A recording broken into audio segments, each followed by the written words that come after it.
After offering a no comment earlier this week, AEW President Tony Khan has now made his first public comments about CM Punk since his return to WWE last weekend at Survivor Series. Dana White has opened up about Punk's return to World Wrestling Entertainment, saying it could be good for business. Chris Jericho has revealed he wanted a match with CM Punk in AEW, confirming a previous report. WWE Hall of Famer Ric Flair has offered to walk away from AEW after he has received backlash from a promo that was pre-taped to air tonight on AEW Rampage. We've got the ratings for this week's edition of AEW Dynamite on TBS. Sammy Guevara seemingly has been cleared from his concussion, and Tony Khan opens up on Bryan Danielson finishing up his full-time run in professional wrestling in AEW in 2024.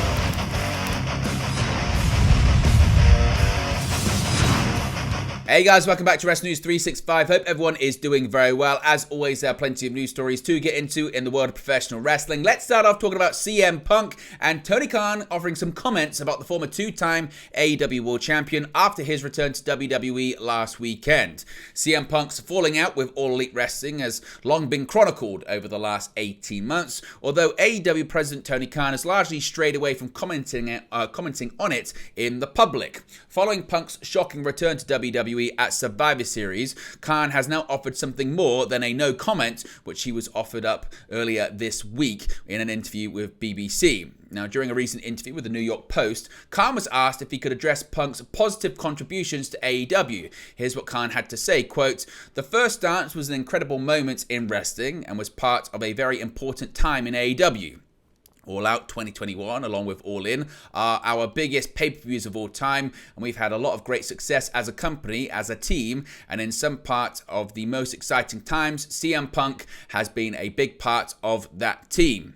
Now, when it comes to Punk, things turned south in 2022 following a couple of injuries and backstage incidents before Punk briefly returned to the company in July of this year, just in time for the debut of AEW Collision on TNT, a show that was largely built around the former AEW World Champion. At the time, he was deeming himself as the real World Champion with an AEW World Championship bout with his X logo sprayed across it in black spray paint. His return, though, was short-lived as AEW terminated his contract with Cause on September 2nd after Khan claimed he feared for his life during a backstage incident at All In London at Wembley Stadium involving Punk and Jack Perry.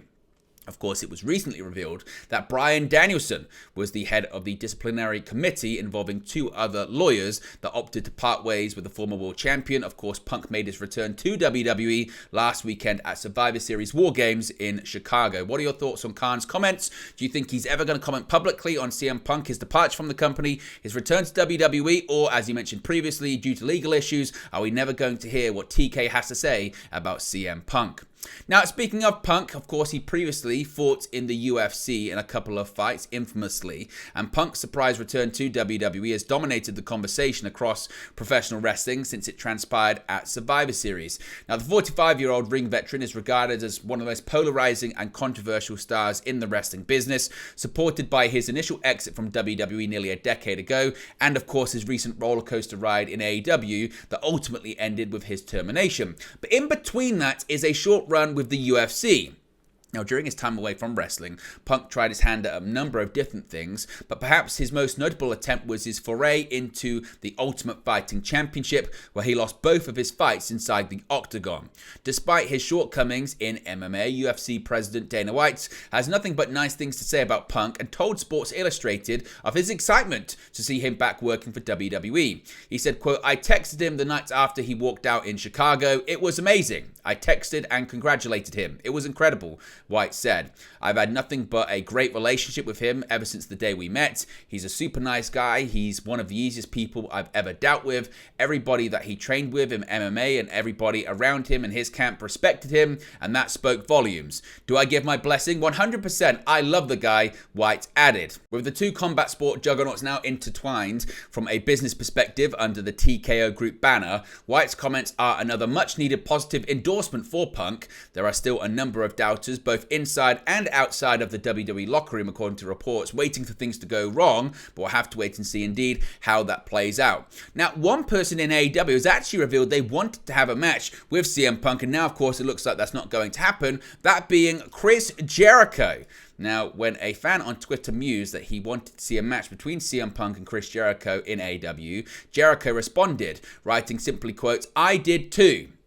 While the match isn't off the table in life, it very much appears unlikely that the match will ever happen in AEW. Of course, it was actually reported over the summer that one of the ideas on the table for Punk's return to the company was a program with Chris Jericho on AEW Collision. Of course, eventually that match did not happen. Instead, the first program for CM Punk coming back to the company was with Samoa Joe, Ricky Starks. He had also expressed an idea and want to work with Jay White. Of course, they only actually had matches involved in tag team bouts on Collision. But are you glad that we didn't see Chris Jericho versus CM Punk? Do you think that match could have been a big match, or have we had our fill of that feud in WWE? Let me know your thoughts about that one as well.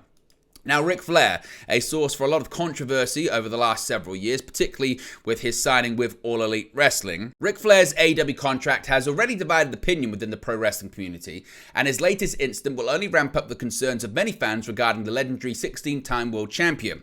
After making his debut last month alongside his longtime friend Sting, the 74-year-old has made sporadic appearances alongside the Icon, who is set to retire at next year's Revolution pay-per-view. This past week, Flair appeared on AEW Dynamite in a backstage segment alongside Sting and Tony Schiavone, where they announced the date and location for Revolution. But it was as a part of the AEW Rampage tapings later on in the evening that trouble arose. It was then that Flair would cut a lengthy in-ring promo, which involved an invitation to all 18 to 28-year-old single women in attendance to meet in his hotel room. The line in question, Flair said, quote, "Flair invited all the women in attendance from ages 18 to 24 to meet him in his hotel rooms, no boyfriends or husbands." The line is expected to be cut from the broadcast prior to this evening's broadcast. Now, it hasn't stopped many on social media from condemning the remarks given Flair's history of sexual harassment allegations. In a response on his own social media account, Flair would take aim at the critics and offered to walk away from AEW if needed. Flair said the following, quote, "I am so tired of hearing all this negativity. I don't need to work and I don't need the money. Can't I simply enjoy being with my dear friend Sting's side for the next few months without so much hatred? I know I'm old, but that doesn't mean I can't enjoy life. I have earned the right to do whatever I want, and I'm exactly where I want to be. I appreciate everything, Tony Khan, but I'm more than willing to walk away if I'm embarrassing you and your company. All I can say is I'm sorry." Now, Chris Jericho, another AEW star, responded to Flair on Instagram saying, quote, "Don't listen to online assholes, champ. You're fucking Ric Flair. Do what you want. F them." Now, Flair himself signed a multi-year agreement with AEW after his initial debut in late October, which entails on-screen appearances and the company promoting his energy drink. At this stage, there are no plans for Flair to wrestle in AEW after the Hall of Famer had his last match in 2022. So, what are your thoughts on the line in question, the promo in question, which will air tonight on AEW Rampage? It remains to be seen which lines are taken out and which lines are actually broadcast. What are your thoughts on Flair's reaction on social media? Should he walk away from AEW? Should Tony Khan have never signed Flair to AEW in the first place? Let me know your thoughts on all of it in the comment section below and where you think this one is going. Now, we have the ratings for this week's edition of AEW Dynamite on TBS. The ratings are in for this week's edition of the show, and it's good news for Tony Khan's promotion. With 3 matches in the Continental Classic Tournament, headlined by an entertaining main event bout between Swerve Strickland and Jay White, as well as 2 promo segments involving the company's hottest feuds heading into December, Dynamite viewership saw a slight uptick on TBS. According to WrestleNomics, the show was watched by an average of 858,000 viewers, including approximately 386,000 in the 18 to 49 key age demographic, for a 0.29 18 to 49 rating, making it the most watched and best performing episode since October 18th. Dynamite was up 2% compared to last week's total viewership of 845,000, while the viewership among viewers 18 to 49 improved by 15% from last week's 0.26 rating. As usual, Dynamite's strongest quarter hour in both total viewership and the key demographic was the first one, which saw Jon Moxley take on Jay Lethal in Continental Classic action. Viewership decreased from there, though it stayed above 800,000 until quarter hour 6, when it hit its, lowest point during the TBS Championship match between Emi Sakura and Julia Hart. It picked up again for a promo segment involving Christian Cage and Adam Copeland, which is also the Dynamite segment with the highest views on YouTube, and the overrun featuring the end of Swerve Strickland versus White. That match, Moxley versus Lethal, and the MJF in-ring monologue and subsequent beatdown by the Devil and their masked assassins also cracked 100,000 viewers on YouTube as of Thursday afternoon as well. Now, let's talk about Sammy Guevara and his return from a concussion, and it's good news for the former Inner Circle and Jericho Appreciation Society member. Just a few days ago, AEW stars Sammy Guevara and Tay Mello welcomed their first child together, a baby girl named Luna. On top of that, it sounds as though Guevara may be getting ready to make his return to the ring after nearly 2 months away. The latest Wrestling Observer Radio includes an update on Guevara's condition, with Dave Meltzer stating the AEW star has been cleared to get back in the ring for at least the last week. Guevara had been waiting for his wife to give birth, and according to Meltzer, it doesn't sound as though he plans to take too much additional time off. Guevara has been out of action since suffering a concussion at AEW Wrestle Dream early last month. The match had an impressive lineup, with Guevara joining Will Ospreay and Konosuke Takeshita to take on Kenny Omega, Kota Ibushi, and Chris Jericho. A few weeks after the pay-per-view, Guevara confirmed he was in concussion protocol and was still undergoing testing. When Guevara was injured, he and Chris Jericho were in the middle of a heated feud. Since the first episode of AEW Dynamite, Jericho had served as Guevara's on-screen mentor before the younger performer eventually portrayed Jericho to join the Don Callis family.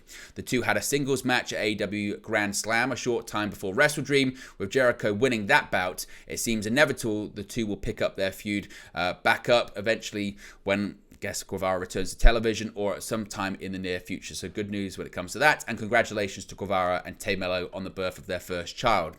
Finally, Tony Khan has opened up on Bryan Danielson's full-time professional wrestling career coming to an end.